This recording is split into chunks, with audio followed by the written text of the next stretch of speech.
अपने जानने वालों के लिए वे गुरुजी थीं। पशु पक्षियों से उन्हें खास लगाव था। घर में मोर, हिरन, बिल्ली, कुत्ते, गिलहरी, मुर्गा, गाय, खरगोश और अनगिनत पंछी उन्होंने पाले हुए थे। कुछ को वे खुद लेकर आईं और कुछ उनके प्रेमवश उनके घर में लाए गए। ये कहानी है एक ऐसे ही नन्हे से जानवर की जो उनके स्नेह से नया जीवन पाकर उनका सबसे प्यारा बना रहा। अपने पाले गए पशु पक्षियों को वे अपना परिवार कहती थी, लेकिन शायद उस नन्ही सी गिलहरी को उनमें सबसे अधिक प्यार मिला। खुद उनका ही नहीं बल्कि उन्हें पढ़ने वालों का भी। जी हाँ, आपने बिल्कुल सही पहचाना। ये बात है महादेवी वर्मा के गिल्लू की।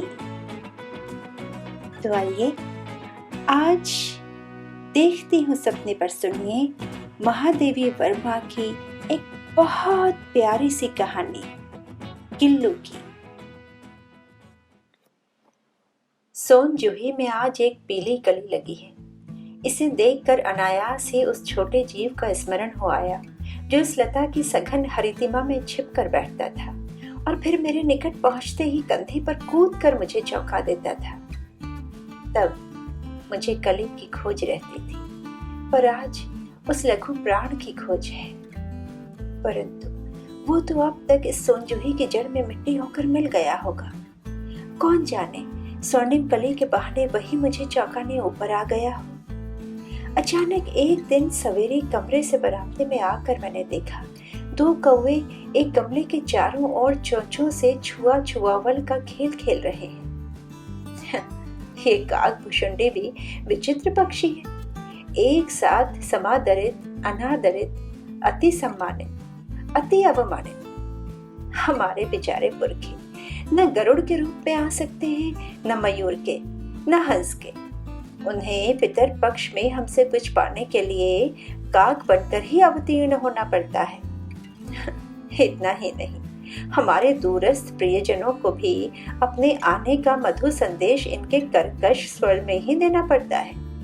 दूसरी ओर हम कौवा और काव काव करने को अवमानना के अर्थ में ही प्रयुक्त करते हैं। मेरे काक पुराण के विवेचन में अचानक बाधा आ पड़ी, क्योंकि गमले और दीवार की संधि में छिपे एक छोटे से जीव पर मेरी दृष्टि रुक गई। निकट जाकर देखा, गिलहरी का एक छोटा सा बच्चा है जो संभवतः घोंसले से गिर पड़ा है, और अब कौवे जिसमें अपना सुलभ आहार खोज रहे हैं। काक द्वय की चोंचों के 2 घाव उस लघु प्राण के लिए बहुत थे, अतः निश्चेष्ट सा गमले से चिपका पड़ा था। सबने कहा कौवे की चोंच का घाव लगने के बाद ये बच नहीं सकता, अतः इसे ऐसे ही रहने दिया जाए। परंतु मन नहीं माना। उसे हौले से उठाकर अपने कमरे में लाई, फिर रुई से रक्त पोंछकर घावों पर पेंसिलीन का मरहम लगाया। रुई की पतली पत्ती दूध से भिगोकर जैसे तैसे उसके नन्हे से मुंह में लगाई, पर मुंह खुल न सका और दूध की बूंदें दोनों ओर ढुलक गईं। कई घंटे के उपचार के उपरांत उसके मुंह में एक बूंद पानी टपकाया जा सका। तीसरे दिन वो इतना अच्छा और आश्वस्त हो गया कि मेरी उंगली अपने 2 नन्हे पंजों से पकड़कर नीली कांच के मोतियों जैसी आंखों से इधर उधर देखने लगा। 3-4 मास में उसके स्निग्ध रोएं, झब्बेदार पूंछ और चंचल चमकीली आंखें सबको विस्मित करने लगी। हमने उसकी जातिवाचक संज्ञा को व्यक्तिवाचक का रूप दे दिया और इस प्रकार हम उसे गिल्लू कहकर बुलाने लगे। मैंने फूल रखने की एक हल्की डलिया में रुई बिछाकर उसे तार से खिड़की पर लटका दिया। वही 2 वर्ष गिल्लू का घर रहा। वो स्वयं हिलाकर अपने घर में झूलता और अपने कांच के मनकों सी आंखों से कमरे के भीतर और खिड़की से बाहर न जाने क्या देखता समझता रहता था। परंतु उसकी समझदारी और कार्यकलाप पर सबको आश्चर्य होता था। जब मैं लिखने बैठती तब अपनी ओर मेरा ध्यान आकर्षित करने की उसे इतनी तीव्र इच्छा होती थी कि उसने एक अच्छा उपाय खोज निकाला। वो मेरे पैर तक आकर सर से पर्दे पर चढ़ जाता और फिर उसी तेजी से उतरता। उसका ये दौड़ने का क्रम तब तक चलता जब तक मैं उसे पकड़ने के लिए ना उठती। कभी मैं गिल्लू को पकड़कर एक लंबे लिफाफे में इस प्रकार रख देती कि उसके अगले 2 पंजों और सिर के अतिरिक्त सारा लघुगाल लिफाफे के भीतर बंद रहता है। इस अद्भुत स्थिति में कभी कभी घंटों मेज पर दीवार के सहारे खड़ा रहकर वो अपनी चमकीली आंखों से मेरा कार्यकलाप देखा करता। भूख लगने पर चिक चिक करके मानो वो मुझे सूचना देता और काजू या बिस्किट मिल जाने पर उसी स्थिति में लिफाफे से बाहर वाले पंजों से पकड़कर उसे कुतरता रहता। फिर गिल्लू के जीवन का प्रथम वसंत आया। नीम चमेली की गंध मेरे कमरे में हौले हौले आने लगी। बाहर की गिलहरियां खिड़की की जाली के पास आकर चिक चिक करके न जाने क्या कहने लगी। गिल्लू को जाली के पास बैठकर अपनेपन से बाहर झांकते देखकर मुझे लगा कि इसे मुक्त करना आवश्यक है। मैंने कीले निकालकर जाली का एक कोना खोल दिया और इस मार्ग से गिल्लू ने बाहर जाने पर सचमुच ही मुक्ति की सांस ली। इतने छोटे जीव को घर में पले कुत्ते बिल्लियों से बचाना भी एक समस्या ही थी।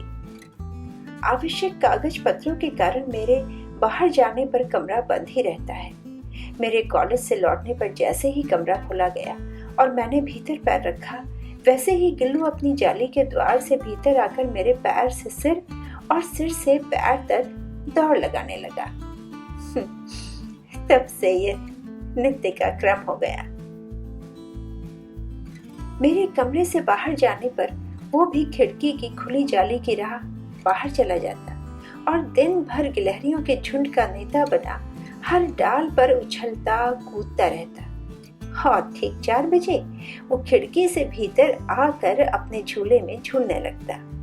मुझे चौंकाने की इच्छा उसमें न जाने कब और कैसे उत्पन्न हो गई थी। कभी फूलदान के फूलों में छिप जाता, कभी पर्दे की चुन्नट में और कभी सोन जूही की पत्तियों में। मेरे पास बहुत से पशु पक्षी हैं और उनका मुझसे लगाव भी कम नहीं, लेकिन उनमें से किसी को मेरे साथ मेरी थाली में खाने की हिम्मत हुई हो, ऐसा मुझे स्मरण नहीं आता। गिल्लू इनमें अपवाद था। मैं जैसे ही खाने के कमरे में पहुंचती, वो खिड़की से निकलकर आंगन की दीवार बरामदा पार करके मेज पर पहुंच जाता और मेरी थाली में बैठ जाना चाहता। बड़ी कठिनाई से मैंने उसे थाली के पास बैठना सिखाया, जहां बैठकर वो मेरी थाली में से एक एक चावल उठाकर बड़ी सफाई से खाता रहता। काजू उसका प्रिय खाद्य था और कई दिन काजू न मिलने पर वो अन्य खाने की चीजें या तो लेना बंद कर देता था या झूले से नीचे फेंक देता था। उसी बीच मुझे मोटर दुर्घटना में आहत होकर कुछ दिन अस्पताल में रहना पड़ा। उन दिनों जब मेरे कमरे का दरवाजा खोला जाता, गिल्लू अपने झूले से उतरकर दौड़ता और फिर किसी दूसरे को देखकर तेजी से अपने घोंसले में जा बैठता। सब उसे काजू दे जाती, परंतु अस्पताल से लौटकर जब मैंने उसके झूले की सफाई की तो उसमें काजू भरे मिले, जिनसे ये ज्ञात होता था कि वो उन दिनों अपना प्रिय खाद्य कितना कम खाता रहा। मेरी अस्वस्थता में वो तकिए पर सिरहाने बैठकर अपने नन्हे नन्हे पंजों से मेरे सिर और बालों को इतने हौले हौले सहलाता रहता कि उसका हटना एक परिचारिका के हटने के समान लगता। गर्मियों में जब मैं दोपहर में काम करती रहती तो गिल्लू न बाहर जाता न अपने झूले में बैठता।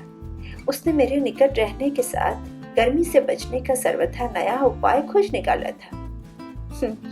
वो मेरे पास रखी सुराही पर लेट जाता और इस प्रकार समेट भी रहता और ठंडक में भी। गिलहरियों के जीवन की अवधि 2 वर्ष से अधिक नहीं होती, अतः गिल्लू की जीवन यात्रा का अंत आ ही गया। दिन भर उसने न कुछ खाया न बाहर गया। रात में अंत की यातना में भी वो मेरी वही उंगली पकड़कर मेरे बिस्तर पर आया और ठंडे पंजों से मेरी वही उंगली पकड़कर हाथ से चिपक गया, जिसे उसने अपने बचपन की मरणासन्न स्थिति में पकड़ा था। पंजे इतने ठंडे हो रहे थे कि मैंने जाग कर हीटर जलाया और उसे उष्णता देने का प्रयत्न किया, परंतु प्रभात की प्रथम किरण के स्पर्श के साथ ही वो किसी और जीवन में जागने के लिए सो गया।